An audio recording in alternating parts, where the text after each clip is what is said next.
My name is Erin Gregg and I'm the chief mate of the Bluenose II, and I'm going to welcome you on board today and give you a tour around the ship.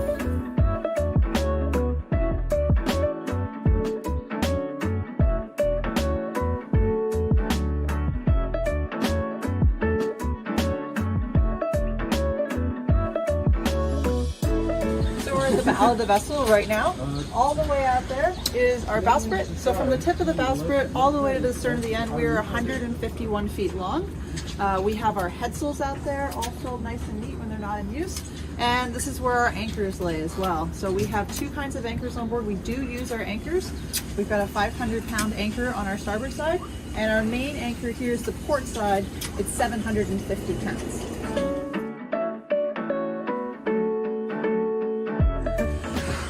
The jumbo halyard here with a strop, and we physically lift the anchor up with our windlass that's behind us. We hoist it over and hang it onto this davit here. So then this is considered catting the anchor. The anchor's catted, and all we need to do now is hit this pin with a mallet and the anchor will fall down into the water. The chain will run out and we will be at anchor.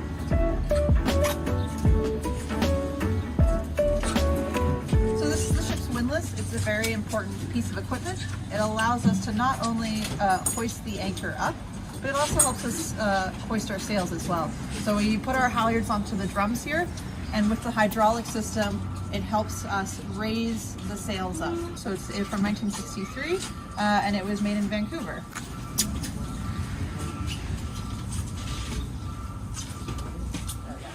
So back after the foremast is our ship's bell.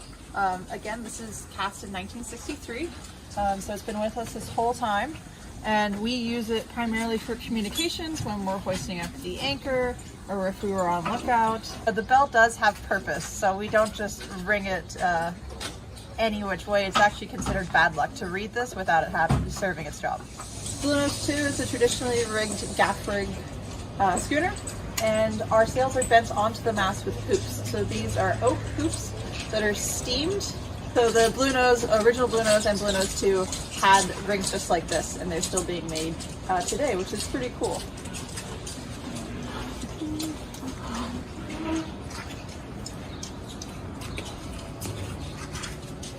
So these are our dories. These dories are almost 20 years old.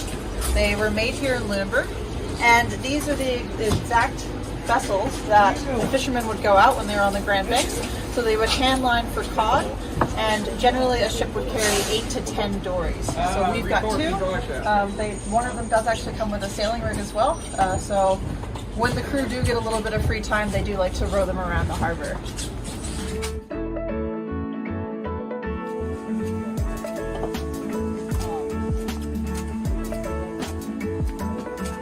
So one of the major advantages that was found with a schooner rig is that a lot of the work can be done on deck. So we can handle a majority of the sails from deck, and one of the very few reasons that we do need to go aloft is for rigging and setting topsails. So there are jobs to be going aloft, and some of our crew do go aloft. No one is required to go aloft though. We're at no point that we need all hands aloft, but it is a really great experience if people feel comfortable enough doing it. No one's pressured to go up, but there are jobs to do up there if someone wants to do it.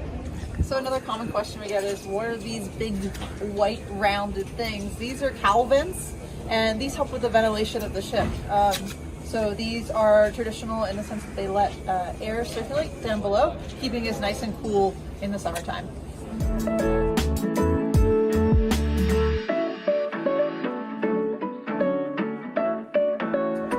One of the most commonly asked questions that come on board is, why is the wheel on backwards? So this is our helm, and it's actually exactly where it should be. You don't actually face after the ship to drive. It's not like a car steering wheel. It's more of a helm that you would steer on your side. So standing on here, if you need a little help with the box, you can look forward. You have a really nice view forward, and you steer the ship on your hip here. What is also directly in front of us is a compass. So we steer by compass as well. So when we are underway going from port to port, it is quite common to see marine life. We can see seals, dolphins, lots of seabirds, and jellyfish as well. Some of our new crew do get seasick. It comes with getting used to the motion of the vessel and the conditions.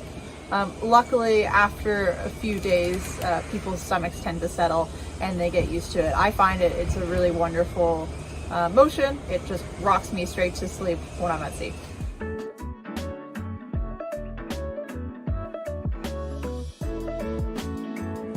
So this is the forecastle. This is where our male crew members sleep. So there are 8 bunks here. And this is where all the crew eat their meals and where they can hang out and relax and have a little time together. This pipe here is the sterling pipe. So this is what's carrying the chain that you saw on the windlass down into the chain locker where it stays.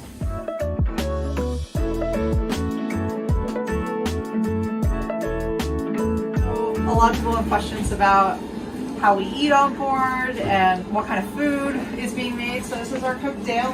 He's been with us for over 15 years. He makes delicious food and he's feeding 20 of us 3 times a day, breakfast, lunch, and dinner. So it's a massive job.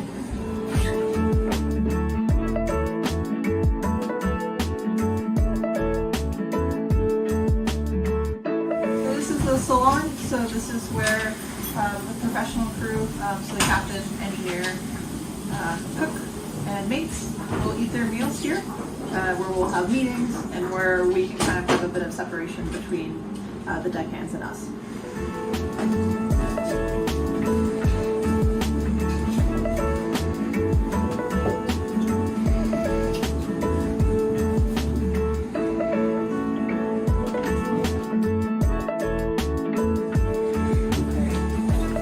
This is our laundry room, so we have 2 washers, 2 dryers. We've got a lot of uniforms to keep clean every day. Okay. This is the engineer's cabin, second mate's cabin. We've got a head here, so that's the marine toilet. We call it a head on board. Here. And then in here we've got the 2 cabins, so this is where our female crew live and have their own showers and heads as well.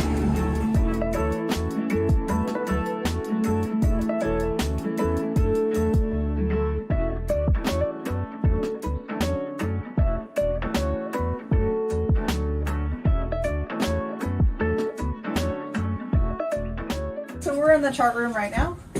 So this is where a lot of our navigational equipment is kept. We have our VHF both here and above. We have our AIS. We have our Maritron, which shows us all of wind direction, our levels of our tanks, etc. So on here we have our navigational electronic charts, as well as paper charts down below here, and we do have a radar, and another set of electronic charts is here. So we've got backup systems on backup systems.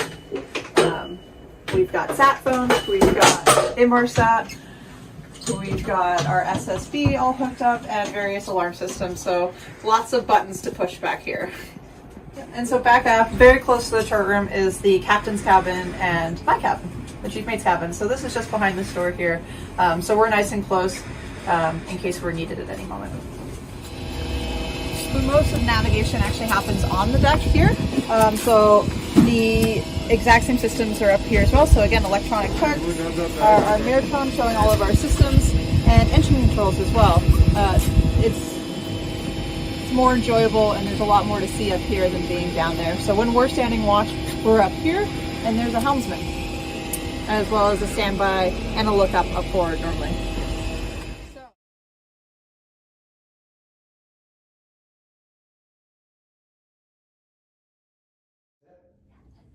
Here's a little nod to Bluenose 100. I'm a fisherman's son, not fisherman's ways. I fished with my father in my young days. I learned the fine craft of the fisherman's trade, just to custom my son, so he'll do the same.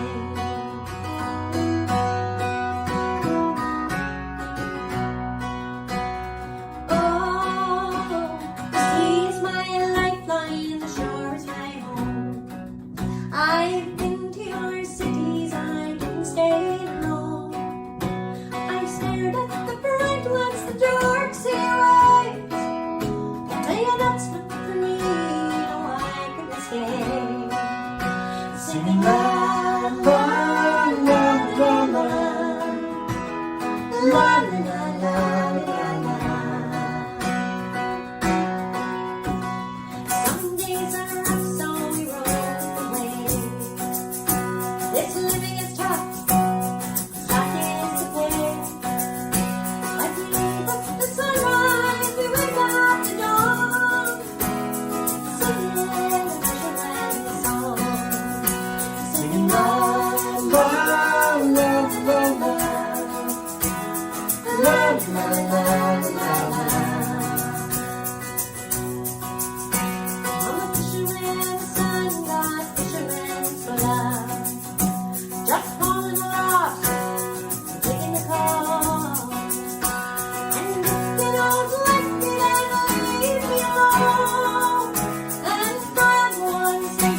I'm